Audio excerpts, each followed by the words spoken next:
Co-owner of Politics and Prose, along with my wife, Lissa Muscatine. And we have a fun program for you this evening featuring not one or two, but four humorists. The idea for bringing them all together came from Bob Eckstein, who's an accomplished cartoonist and best-selling writer and is one of the panelists. He also happens to have an amusing new book out called The Elements of Stress, which I'd recommend if you're looking for something to help you get through the ongoing pandemic with less stress. Partnering with Bob on the book was Michael Shaw, whose cartoons have appeared in The New Yorker for more than 20 years, and who also is one of this evening's panelists. As a day job, Michael works for the University of Wisconsin, Green Bay in the Office of Communications. Now, the other two panelists had nothing to do with Bob and Michael's book. They have their own recently published works. Alexander Petri is a Washington Post columnist with a great comic sense, whose latest book, Nothing is Wrong and Here is Why, came out earlier this year and consists of a collection of essays, some new and some repurposed from her Post column. Lest some of you think our current crisis-ridden times are better suited for crying and raging than smiling and outright laughing, Alexandra's writings consistently show how dry wit and sarcasm can be used effectively to expose, skewer, and debunk much of the racism, idiocy, incompetence, and absurdity around us. The fourth panelist this evening is Mike Sachs, who's the author of 8 books and several audio projects, and whose humor has appeared in a number of first-rate publications. He's currently on the editorial staff of Vanity Fair, and his latest book out this month is Slouchers, a novelization to the 1992 Gen X movie by the same name. Now, frankly, I don't really know what these four very talented people are going to be talking about, although I'm confident they'll be entertaining and will leave us all in a better mood to get through the rest of this holiday season and the rest of the pandemic. Those of you watching are invited to participate by asking questions. To do so, just click on the Q&A icon at the bottom of the screen. In the chat column, you'll find a link for purchasing the 3 books I mentioned a moment ago and will plug again now: The Elements of Stress, Nothing is Wrong and Here is Why, and Slouchers. So Bob, Michael, Alexandra, and Mike, take it away. Well, thank you, Brad. And thank you, Brittany. Thank you, Politics and Prose, for having this event. And a special thanks to everyone who's listening in now. I'm glad that you could join us. We're actually going to have a little extra treat too, in that in the Q&A, if you want to, you could try to guess the caption of a cartoon that we're going to show soon. We're going to have a little caption contest. And the winner is going to get a free copy of The Elements of Stress. And here it is now. Michael is actually the cartoonist of this cartoon. So everyone put on their cartoon cap. And by the end of the program, we're going to select the funniest caption. And it wasn't the original, Bob, or it would have sold. No, we're not going to give the original. I think we're just going to give the book. No, I mean the original caption. We're not going to say. I submitted this 400 times with 400 different captions, and I'm hoping someone out there can unlock the key to the magical, funniest caption. Okay. Thank you. There you go. And let me ask you, Michael, where are you zooming from? I'm going to go around the table and find out where everyone's coming from. I am in an undisclosed location near Manitowoc, Wisconsin. For those of you who have watched the show, what is it, Making of a Murderer? Or anyway, it's on the east coast of Wisconsin, next to the Lake Michigan. Okay, let me get the others in. Mike Sachs, where are you zooming from? I am zooming from Park Slope, Brooklyn, but I am a native Washingtonian. So to be involved with this bookstore is a big honor. I know. I always heard about the bookstore too from other book events that I either watched online or had written about. I know that President Obama had done some really monumental book events there and stuff. And so I've always considered this hallowed ground. And I've been to the bookstore, It's a fantastic place. It's wonderful. It is. Well, let me bring in Alexandra. Alexandra, where are you zooming from? I'm zooming from DC, right in front of my Christmas tree in my home with my mandatory bookshelf. Love the tree. Now, did you put it up just for the Zoom today, or has it been up already? It's been up already. So we actually, like, the sad thing is we're the one set of people who have like an inflatable Thanksgiving turkey. And so that sits out front for a very defined window of time. And so the turkey did not get a reprieve and immediately has been supplanted by all the Christmas decor. So the tree is now up and there's sort of decorative balls of various sizes all around the house. And yeah, it's festive. It looks lovely. I had just put up my Christmas lights and I got them from auctions over the last few years, and they've been collecting in my basement, and I haven't used them in ages, waiting for the time and the courage to put them up because they're all over 50 years old and they're extremely dangerous. And I finally put them up around the house, and I just put them up for a short period of time at a time just to be on the safe side. But they've got those like muted colors that you don't get anymore from the new lights, and it's just beautiful. And Bob's got a fuse box full of pennies too. So Yeah, wheat pennies. yeah, Brittany, if you want to, you could switch us all back so we're all in gallery mode again. And then we could start. I'm going to ask a couple of questions just to find out the climate of comedy, because we're going to talk about what it's been like for us through this pandemic, being a professional humorist. And let me just ask anyone right off the bat, does anyone here feel a responsibility to their friends or loved ones to lighten the mood during this time? Do you feel like that's part of your job description? I guess I'll jump in. I feel like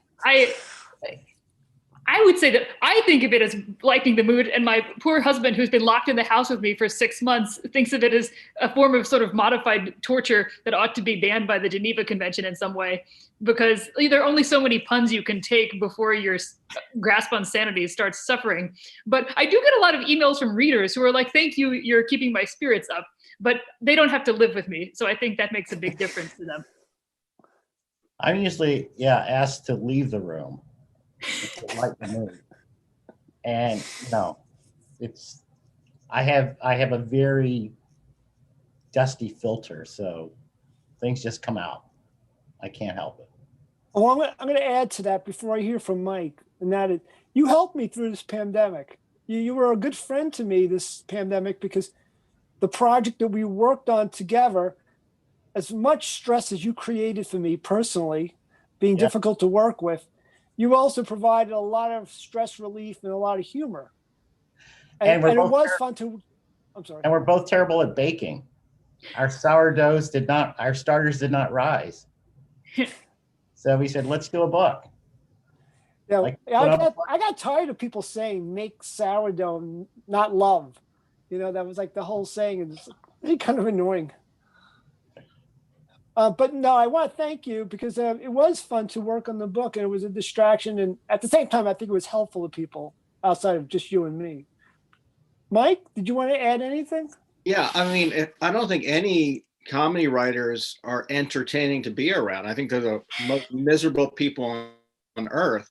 And that's no different for me. But I will say, from a selfish standpoint, I've gotten more writing done during the pandemic than I had before. I mean, I just, I'm a homebody anyway. So there's never a feeling now like I should be out having fun or doing something. There's nothing to be missing.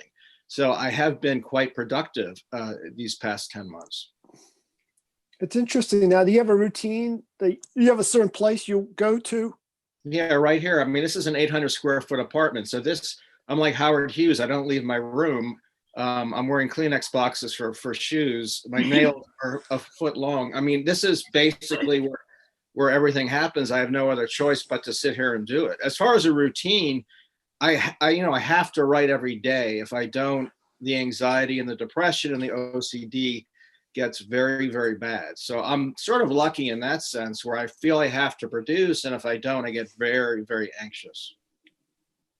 That's interesting. I mean, I really follow your technique and stuff through your books. I was introduced to you through your two comedy books, Poke the Frog and now Here's the Kicker. And on top of that, I saw you on CNN's History of Comedy, which was exciting to see. And then it kind of put you in a whole different stratosphere of being an expert on comedy as well. I'm going to ask you now as a comedy expert, do you feel a shift in comedy in general from the pandemic? Well, I have to say, I'm not an expert. Those two books that I wrote, and Here's the Kicker and Poking a Dead Frog, I interviewed comedy writers, not comedians. And it was basically just an excuse to pick these people's brains to find out what worked for them, what didn't work for them, and also to talk to people who had written for radio and early TV who were dying off. And quite a few of the people I spoke with, whether it was Larry Gelbart, even a younger person like Harold Ramis, died after I interviewed them. So I feel very lucky to have been able to talk with them before they died. But I'm not an expert. I just like what I like, and I like it a lot. And to me, it's what I like. I like talking about, and I like especially the writing, whether it's a Mr. Show or whether it was talking to Irv Brecker, who was 95, who wrote for the Marx Brothers. It was really not an academic type of thing for me. It was just sort of having fun and talking to these people whose work I admire. I mean, as far as it's not going to be the first time I disagree with you, because I have learned from you, and your books are not just your one side. You add a lot, and I just want to add that too. And I have learned from you. I mean, but that's as a fan. That is not as an academic. I'm no historian. I just like comedy, and I liked it growing up in Maryland, where I grew up, in Northern Virginia. I just liked watching it and reading it and enjoying it. So I mean, as far as being an expert, I'm not. So I'm not the one to ask as far as how comedy has changed. I do know that I have a lot of friends who write for late night shows, and they've been driven mad having to concentrate on Trump these past 4 years. I mean, no one goes into comedy wanting to wake up every morning and think of a new Trump joke. They've literally gone mad. And a lot that I know, they can't take it anymore. They want to get out of comedy. So in that sense, writing for late night shows has changed drastically. It's not nearly as fun as it used to be. Like when I grew up, I wanted to write for Letterman. That seemed to be fun. From what I hear from those who are writing for late night, it's sort of a chore. So Mike, you're saying there's opportunities. That's what I'm saying. There's a lot of they're dropping like things. Okay. Alexandra, how did you change the way you work this past pandemic, you think? Is there something that's definitely a different pattern for you? Well, I think the big pattern is I don't leave the house, so that's huge. Previously, I used to leave the house, and sometimes I would even go to the office, and now I just sit in the house, and I drink coffee in the house instead of going outside of the house to drink coffee. Because I feel like all the things you used to sort of convince yourself were necessary writing routine things, it really gives the lie to that in terms of you're like, well, I have to take a walk and I have to see a tree and I have to really just get out of my own head and do all of this stuff. And it's like, actually, the walk can just be as far from my bed to this table where I work. And, you don't need a lot of stuff. But I'm amazed that Mike has actually been able to have like a King Lear type pandemic where everyone's just, at the beginning, everyone's like, oh, Shakespeare, he wrote King Lear during a pandemic. You can do it. You can do all kinds of things. So I sat down, I'm like, maybe I can do this. And so I started reading all this stuff about like this guy who did, he went through all of Shakespeare's works and was like, the endings aren't good enough. They should have happy endings. And so he like rewrote King Lear so that Cordelia gets together with Edmund at the end. I mean, sorry, not Edmund, Edgar, spoiler alert. And they used to do that in the 19th century. I'm like, I'm going to do my own King Lear. And then I like just stared at a blank page for like 3 weeks and my brain broke.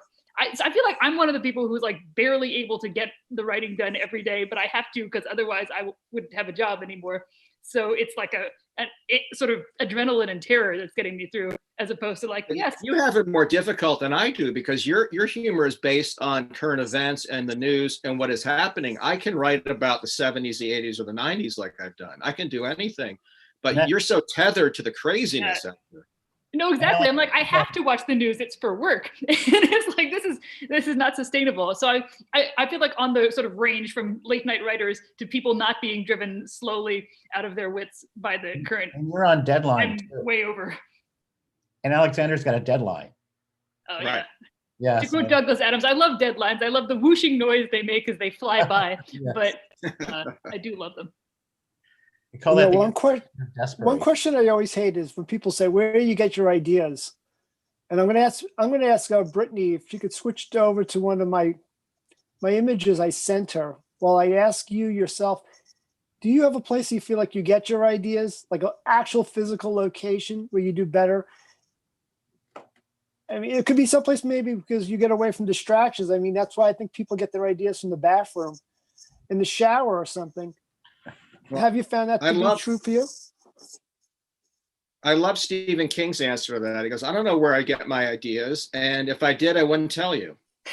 That's great. And then Brittany's showing where I get my ideas. I actually work on the roof of my house when I can, when the climate allows. I have an office up there, and I'm going to just share a 10-second story quickly in that I tried to get a contractor to help me build an office on top of my house. And he came back with this plan that was so elaborate. And I said, well, why is this so expensive? And what's all this stuff going on here? And he goes, well, legally, I have to make it handicap accessible. So this is a ramp that goes up to your house.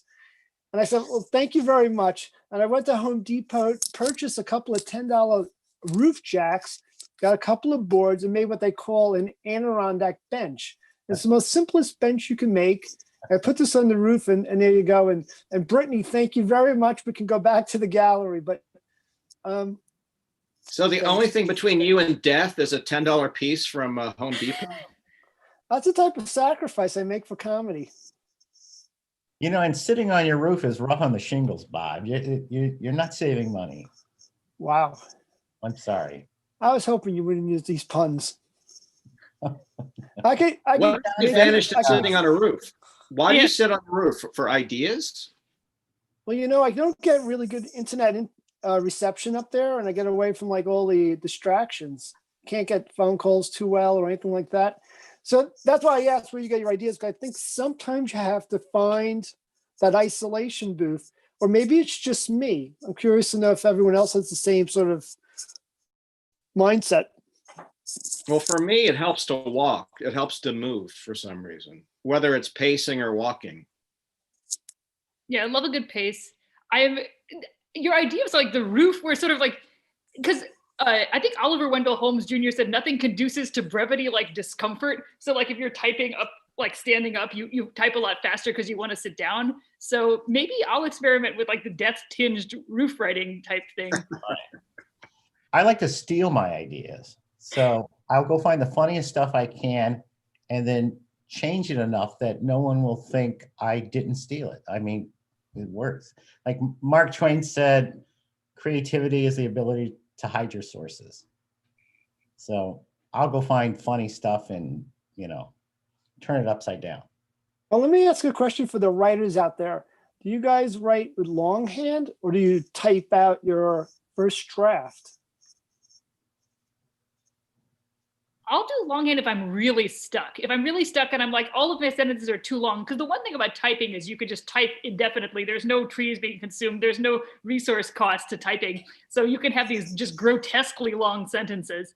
When I'm like, I need to do a short sentence, but I want it to exist on a computer in some way, I'll do it on my phone. But then everything is on my phone. It's just like the whole internet, all the people that I care about, just every possible object of interest. So that's a very dangerous place to try writing on, but sometimes do it. But the keyboard is so hard to write with, though. I don't know how you could type with on an iPhone keyboard. It seems so difficult. Oh, millennial thumbs. Oh, I thought you were going to say you just read and it dictated for you, though, that you don't use that technique of talking into your phone. I'm much better at writing than I am at talking, which is why these events are always so disappointing to those who attend them. But no, I'd like to see what I say before I know what I'm going to say. Excuse me, Bob, we have a telegram coming in. Okay, let's hear it. Attendee wants to know why we chose such an old hackneyed book to parody, which is actually not a parody, but an homage. I'll start and then you take over. I'll just say that I love elements of style and let you go from there. Bob, you're lying. I love it. Truth. Okay, so I've been working on this project for years, and I was trying to create a parody of the elements of style. This is very in the weeds, where instead of E.B. White contributing, it was James Thurber. But Thurber's in Hollywood. Oh, and he's yeah. drunk. See, it's a sweet idea, isn't it? It's such a good idea because instead of is sex necessary, they could have collaborated on, yeah. You are on. But I pitched this to Bob, and he goes, "What?" So Bob said, then I said, "What about the elements of strife?" And then Bob came back with, "What about the elements of stress?" Then we started trying to write it, and we couldn't agree on anything. And from We that, still don't. yes, we do. Okay. I disagree. Anyway, so Alexander, be looking for the prequel with the Thurber-esque treatment of element of style. And Bob, Yes. let's just try to start fresh, okay? No, I do love the elements of style though as a book in itself. I mean, so I I think was it's like, unreadable. it was in my wheelhouse, and I listened to it on audio tape in the car and everything. It's I got a awful. copy in the house, a copy in the car. Everyone has a copy. Where's my copy? Everyone get their copies. Yeah. If you go to Well, let hotels, me- there's one in the drawer. Yeah. That's like the Gideon Bible of Yeah. grammar. Now, you've seen a cartoon by Michael earlier for the contest, and you could see the influence that James Thurber had on Michael. I want to know if there's any influence that James Thurber had on Mike Sachs. And I know Alexandra's going to say he's an influence in her work. I could tell already from her work. You guys want to add You know, anything? I didn't really know of the New Yorker growing up. I never saw it. I didn't read an issue until I was out of college. And actually, here's a local reference. I was in Montgomery College Library, where I used to hang out when I didn't have a job. And the first issue I came across of the New Yorker, it was right after college. So I really don't know that much I didn't know until later about New Yorker cartoonists. My inspirations were more Woody Allen, Albert Brooks, Gene Shepard, Mark Lehner, David Sedaris.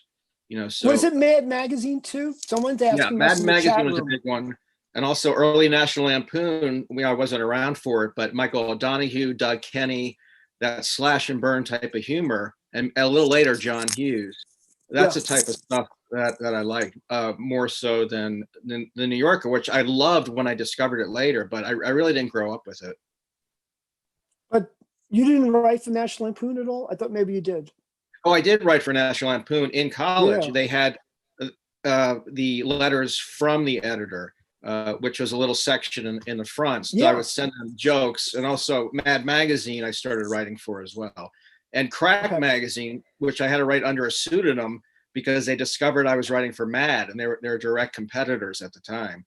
So I had to write under a pseudonym for Mad Magazine under the pseudonym J. Michael Shade. So if you look up old magazines, wow. and Drew Friedman, the great Drew Friedman, illustrated that first piece. Yeah, I knew Drew from Pratt Institute. And then I did write and draw for Mad and for National Lampoon, but I didn't use a pseudonym, but I always wanted to have one. Pierre Nom de Plume is what I wanted to go as. Never Well, the had a thing chance. I thought you wanted The thing the writers now may not know is there are very, very few outlets at a certain time, pre-internet, for comedy. And there are basically three. There's Playboy, New Yorker, Mad, and I guess to a lesser extent, National Lampoon. But to get into these magazines as a kid, at first starting out, was really quite difficult. So the advantage that younger comedy writers have now to be able to put up their work is, I think, just unprecedented. It has never existed before. It's a tremendous advantage to you as a young writer. I have all these questions. Let me get them out really quick. Mike, were you a class clown? Were you in the school paper? And I'll ask that of the other two panelists as well. I'm curious to know. No, in fact, Conan O'Brien has a great quote about that. He said, the class clown is someone who grows up to be killed in a motel shootout. The comedy writer is in the back, not saying a word. And I was in the back, not saying, I was very, very shy, and I didn't say anything except for maybe English class or writing class, but otherwise very, very quiet. And did you submit to the school paper? I didn't write for anything until I started getting published in National Lampoon and Mad. I wasn't involved with the paper or the literary magazine or anything. It was just basically, home alone watching old comedies or reading comedy. It was a very solitary existence, quite frankly. Oh boy, thanks for bringing us down. Michael, were you involved in the class paper or class clown? Or? I was called the class egger. I would egg people into doing things they didn't want to do. And that's important. Yes, it was. And I remember I talked a kid into like hiding in a locker during classroom and start making like noises. And I was amazed that he did it. So, but it was fun. I did one essay. In fact, I called it the Thurber-esque essay. I was freelancing for the high school newspaper, and it was about the hardware store next to the school that sold cigarettes, unfortunately, to underage kids. Unfortunately, the woman who owned the hardware store was friends with my mom, who had the local beauty shop, and I was forced to go there and apologize to her profusely. And I said, yeah, this sucks. So, but I got a summer job there, and that was the extent of my journalistic pursuits until I got a degree in journalism. So who knew? Okay. Alexandra, did you have any inclination in school that you were going to be a professional humorist? I'm sort of depressingly on the nose in that I didn't do the newspaper, but I started a parody humor magazine. But I'm like, my high school needs a humor magazine. So I started one, and then we had it for a few years, and then it quickly folded after I departed.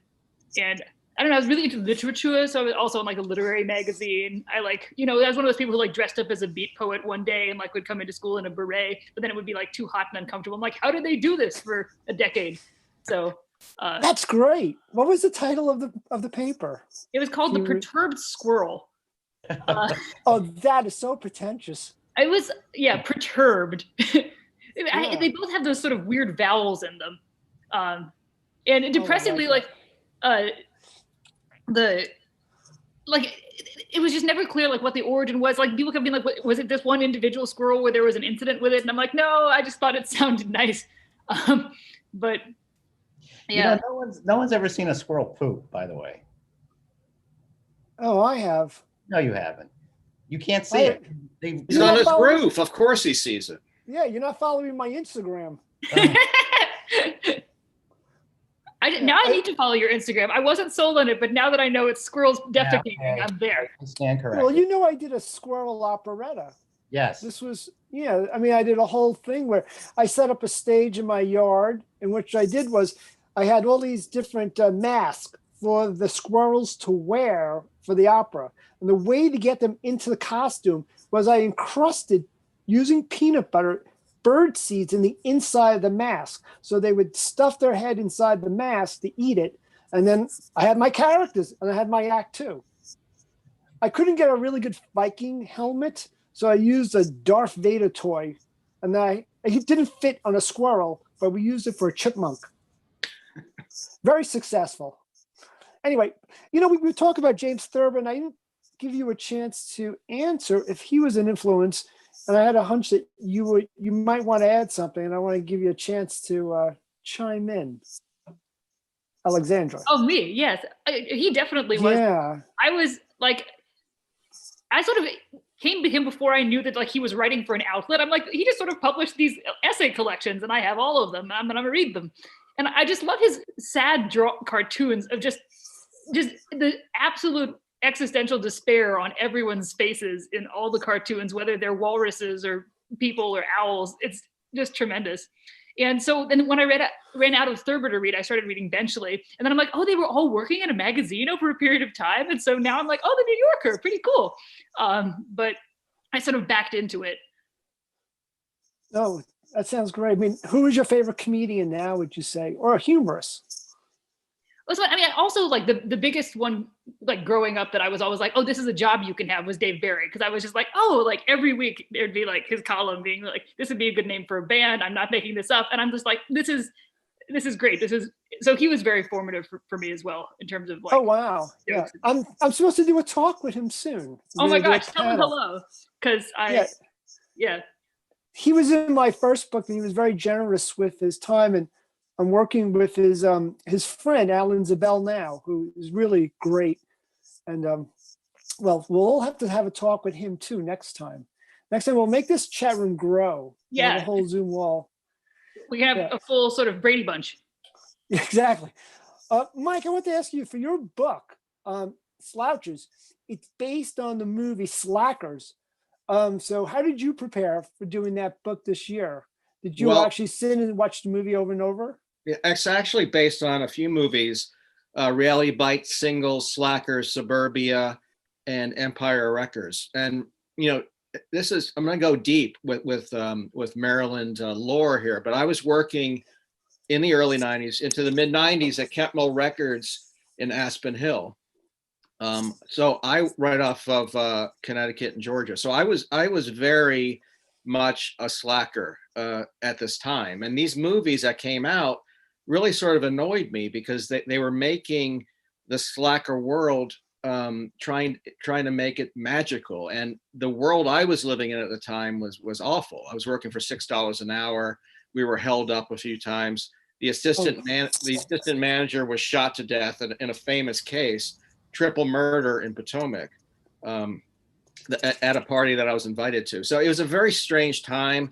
And the movies always sort of reminded me of the hippie movies that came out in the 60s or 70s, written by 50-year-old men who had never been a hippie. So I always had sort of a thing against those movies. So recently in research for this book, I did go back and watch these movies, and it struck me that they're 30 years old now. They're very, very dated. They're very stuck in amber, and they're very specific to a time that interests me. And I hadn't really seen anyone take these on, to parody them or satirize them. So I thought it would be a rich vein in which to work. Wow. Well, I did notice that Clerks was in your book. I felt that. And I love the device you use in your book. I've enjoyed everyone's book here. As I was catching up on everyone's book in the last week or two. And in your book, the fact that you had the handwritten notes throughout was so much fun to have that extra little something. Thank you. Yeah, it's a used book. I put a used sticker on it. Ah, And what I did was the book came out in 92, supposedly. Can you And- hold it up a little longer on the screen? So I Yeah. can see it more? Thank you. There's a front cover, and the book supposedly, here's the back cover, someone skateboarding on the Seattle Tower. I thought it'd be interesting. I buy a lot of used books, and I love the notations in there. They're usually written by a student who's barely paying attention, is completely off base. So I thought it'd be fun to do that. So the book came out in 92, supposedly, and the previous owner writes notes throughout it. She's taking a course in modern American history in 2006 at Montgomery College, right near where I grew up in Rockville, Maryland. So it's sort of a story within a story. You get to read the story itself and then the notes from this person who's marking it up. that reminds me of the National Lampoon yearbook parody. Exactly. Well, that's a big inspiration. Yeah, maybe the single greatest work of literature in the history of histories. I think that's a work of art. I mean, P.G. O'Rourke, all these guys, Michael O'Donoghue, Doug Kenny, that to me is one of my favorite. We were talking about inspiration, and that book, it's a fake yearbook. I wanted to be the mad crapper. Well, a lot of those characters in that book, that came out before Animal House. They ended up it was sort of a precursor to Animal House. Yeah, the backstory is very interesting. And is it not two movies about National Lampoon? There's a sort of a fictional thing, and then there's also the documentary. Am I correct? Yes, there are two movies, about the early 70s National Lampoon. Right. One was narrated by Martin Mull. Correct. Yeah. Yeah, I saw that. It was pretty interesting. It was fascinating. Hey, Michael, how are you doing?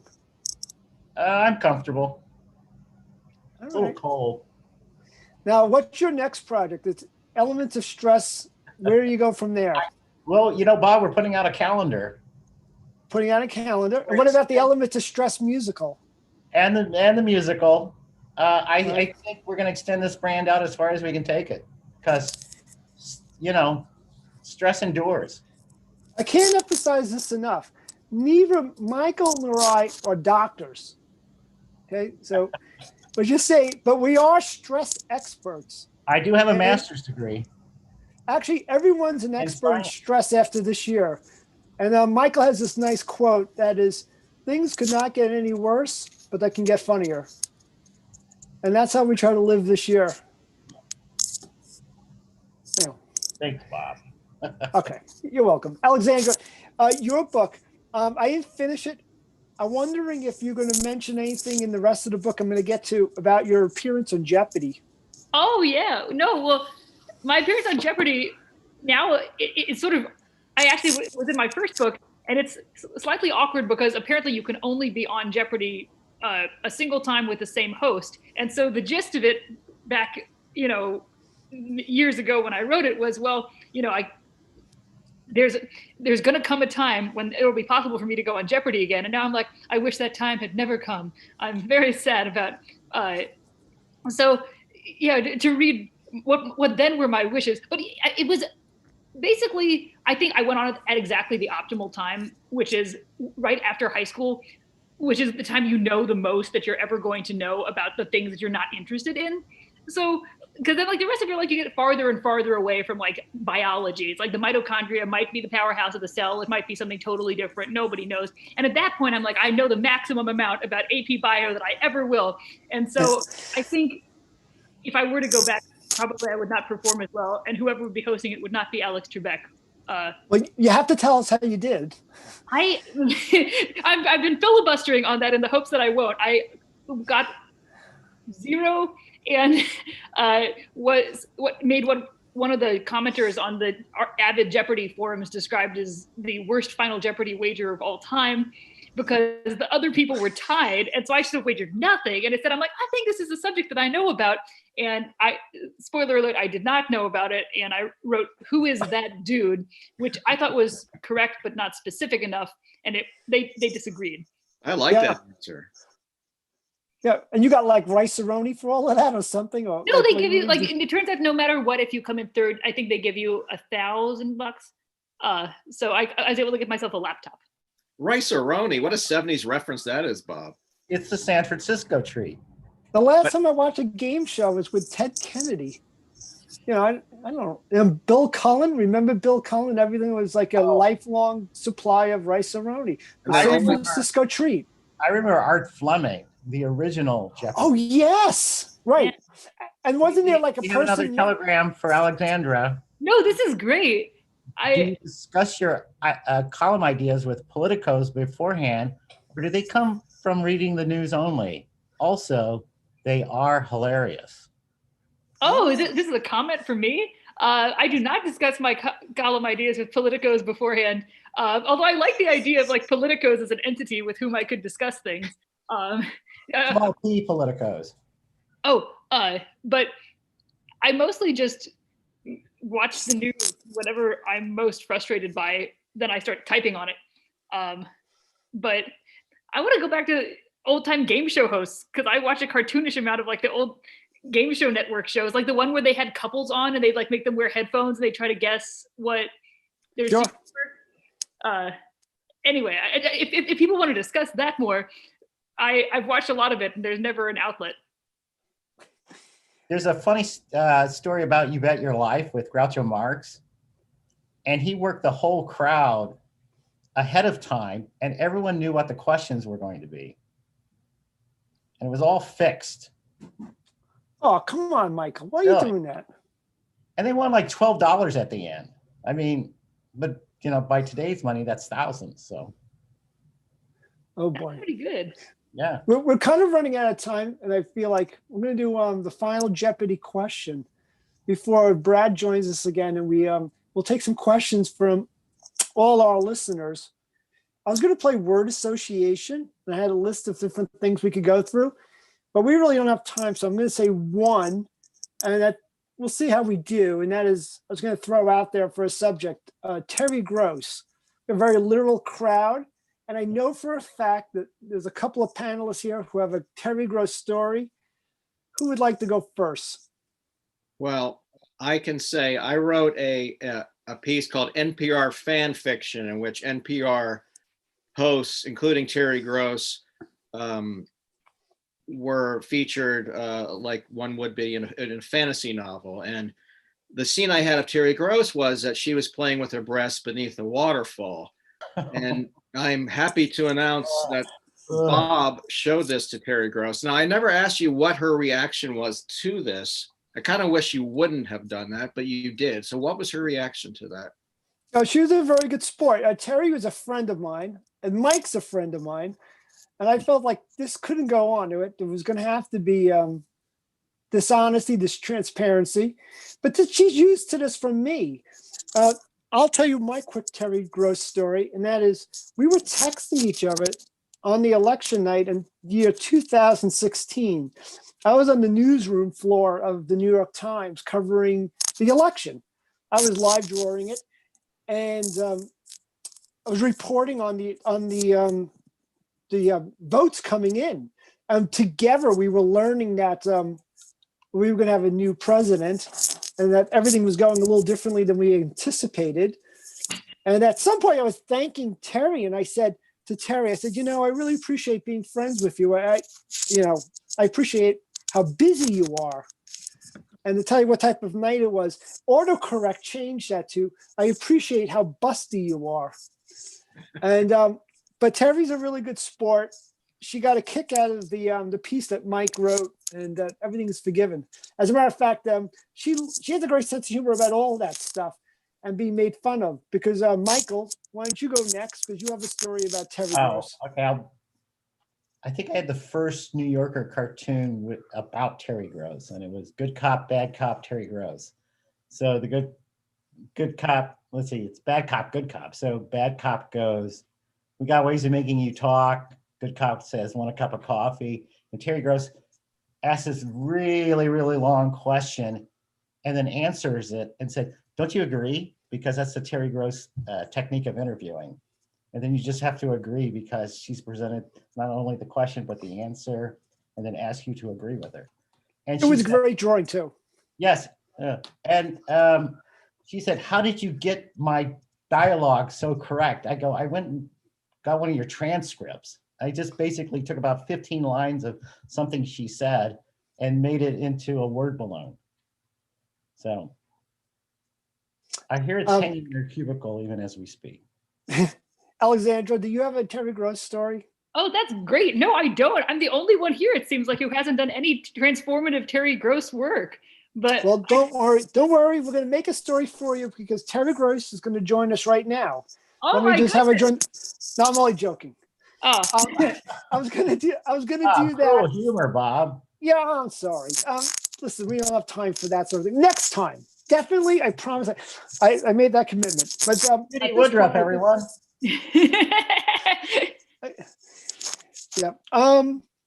Let me invite Brad back on, and thank you. And Brad, do you want to jump in with some of the questions from our listeners? We've got a few questions, and while we're asking some of these, let me invite everybody else watching to add their questions to the Q&A column, not the chat, but the Q&A column.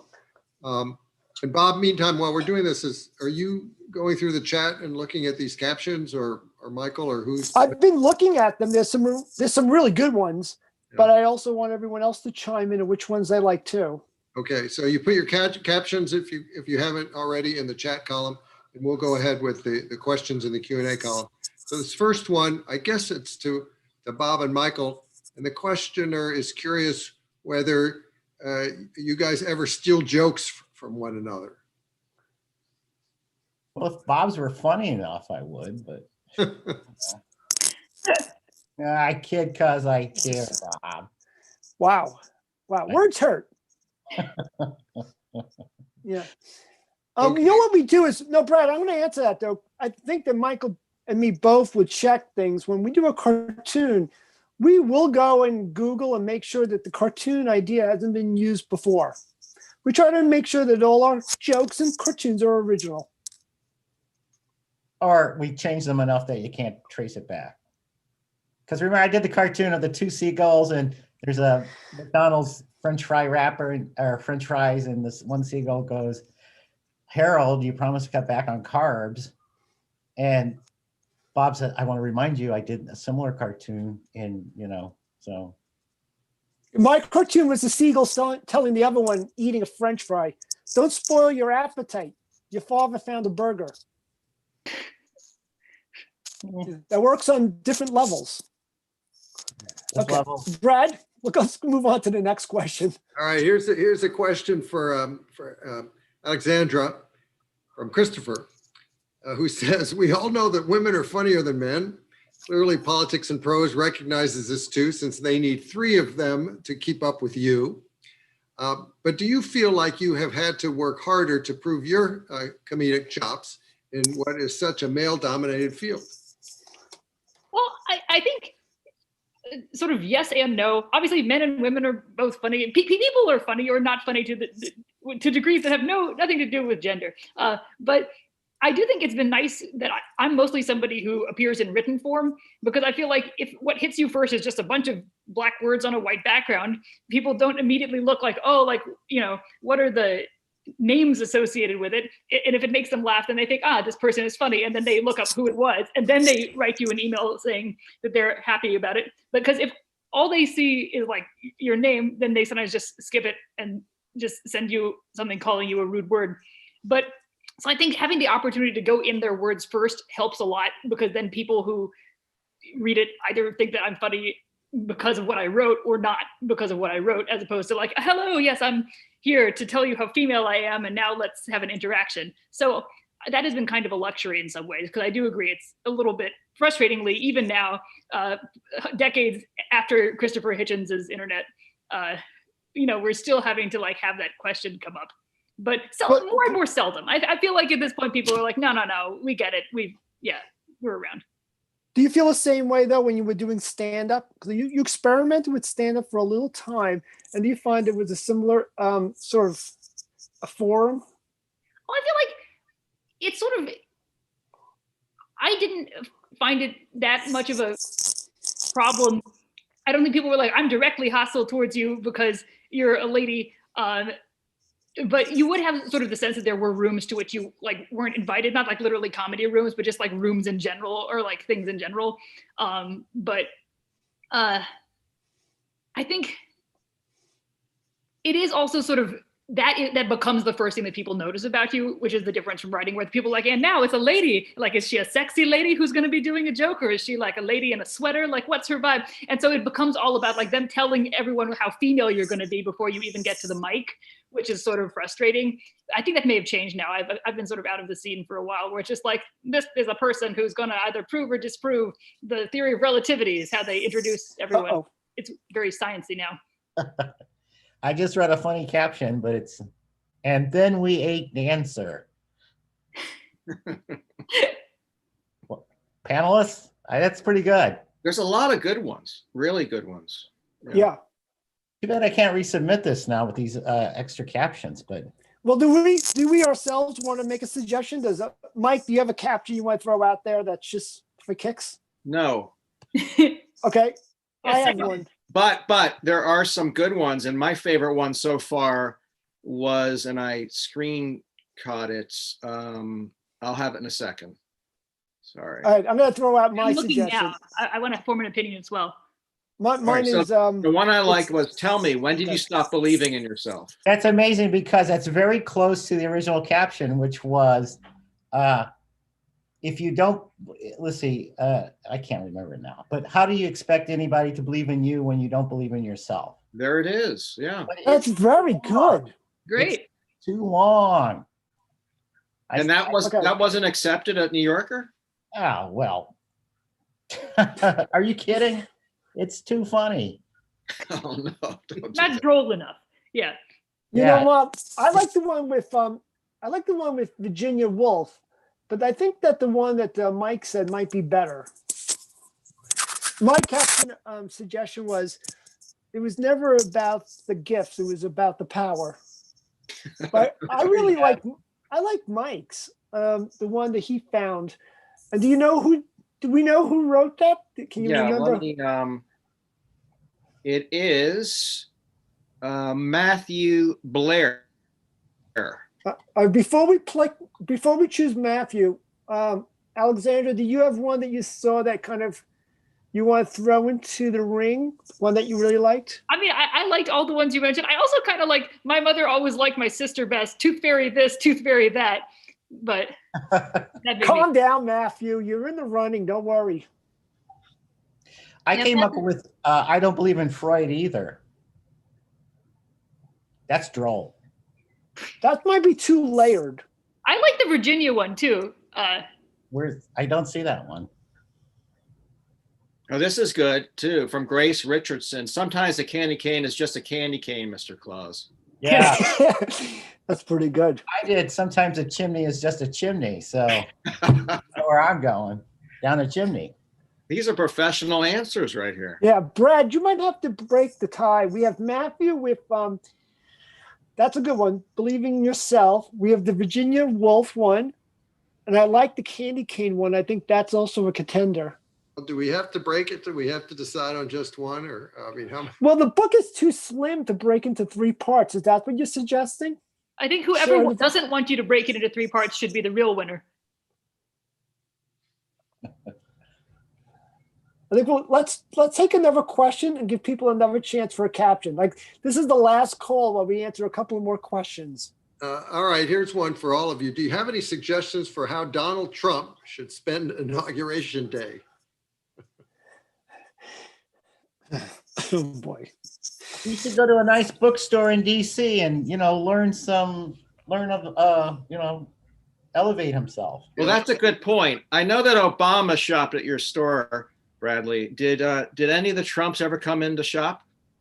Left? Not that we're aware of, and I think we would have known.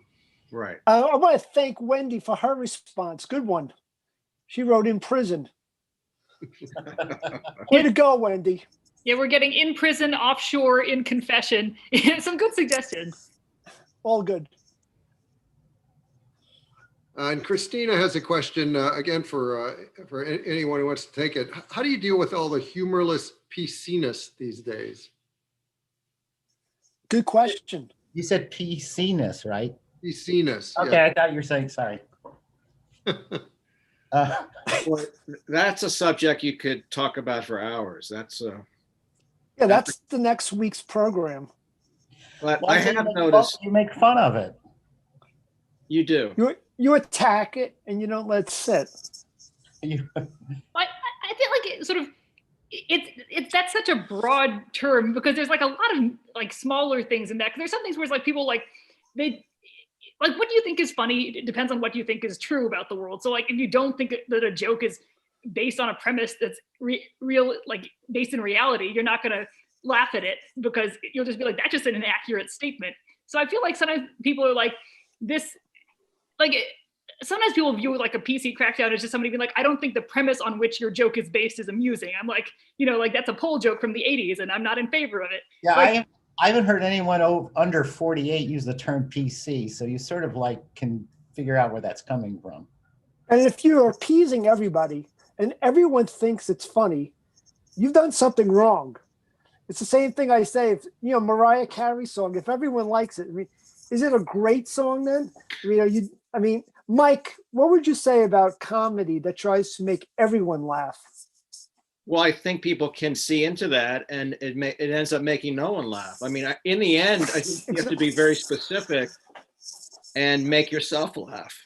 But I have noticed that sometimes, more recently, one can be confused with what you're satirizing. So if I'm going after a subject, sometimes people can confuse me with what I am trying to satirize. Yeah. Oh, cat. Sorry, I just wanted to greet your cat. Alexandra, you must come across that with your column, where people kind of misconstrue your point. Yeah, Sometimes, only because you cover a broad range, you're going to have that.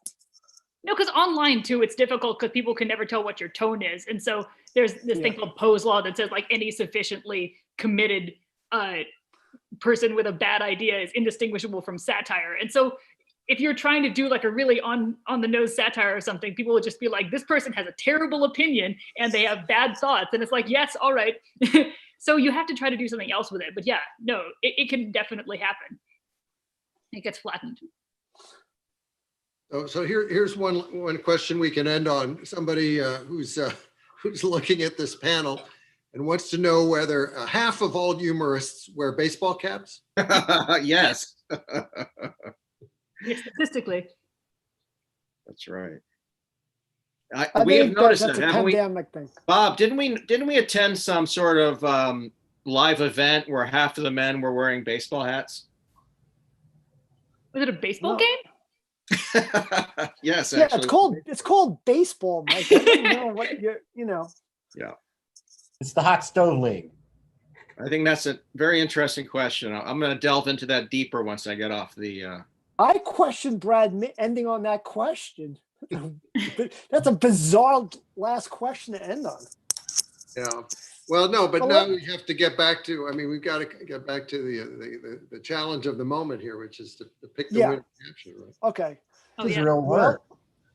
Well, why don't we try? Oh, come on, Julie. That's not. Come on. You take that back. Let's narrow it down to the three that I think we love, and there were others that were great, no doubt. But let's narrow it down to sometimes a candy cane is just a candy cane. Matthews, Caption. If you don't believe in yourself, how can you believe? You know, I forgot exactly how we worded it, but it was a good one. And then finally, we have the one with Virginia Woolf. I don't see the Virginia Woolf. I don't think it's Virginia Woolf. I think it's like the Dear Virginia, I'm Santa and I believe in you.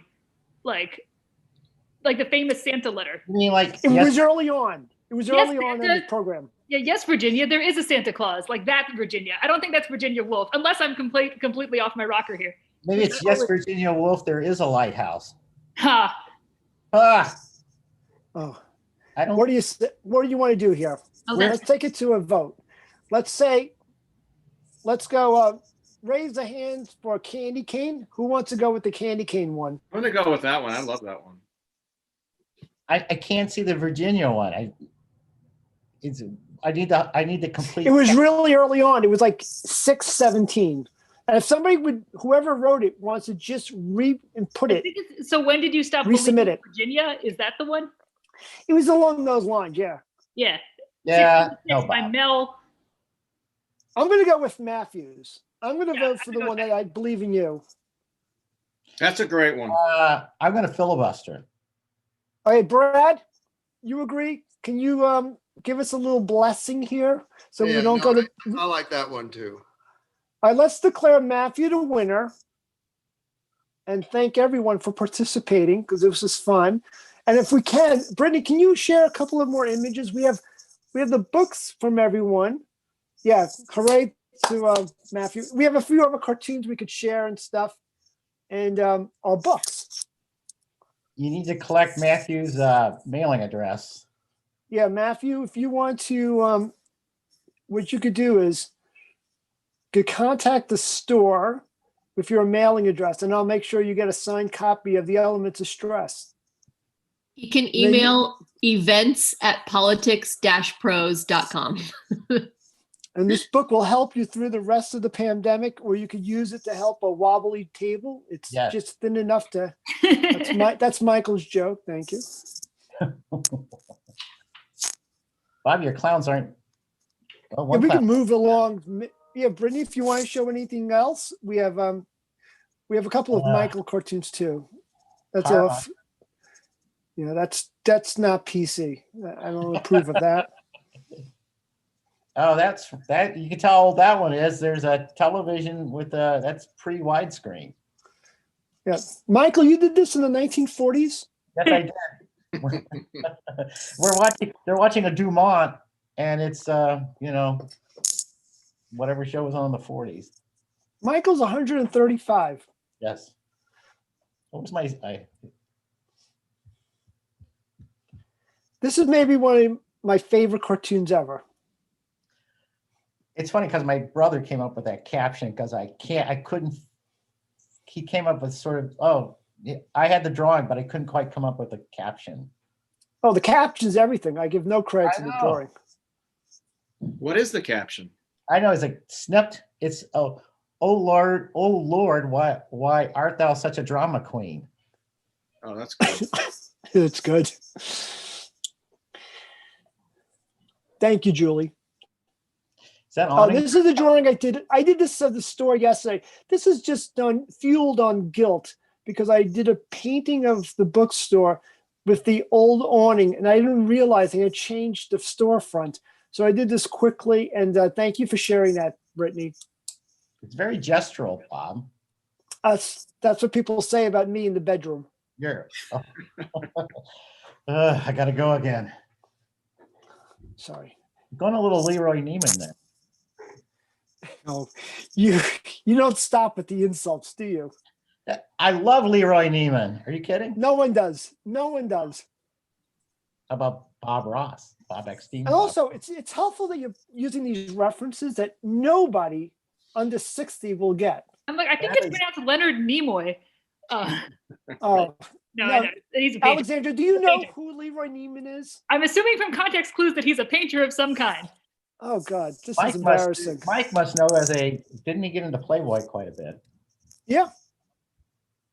Why would Mike But know? I because he was in congratulate Playboy a lot? Alexander for coming up with his Sex Necessary, because we can do his Stress Necessary as our next sequel. She's a student of comedy. I She know. knows Peter Benchley too. I was a big Bob and Ray fan. I Yeah. used to listen to all the Bob and Ray tapes and memorize them. And, that was a very big influence on me, along with The Odd Couple.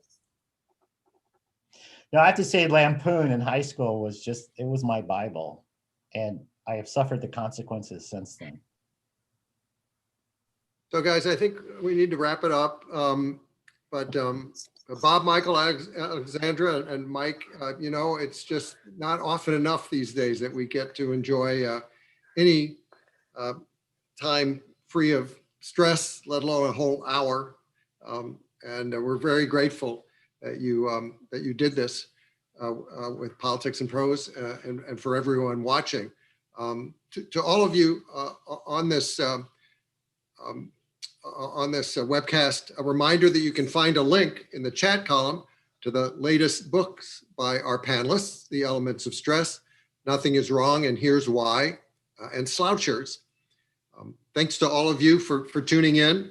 From us here at Politics and Prose, stay well and well read.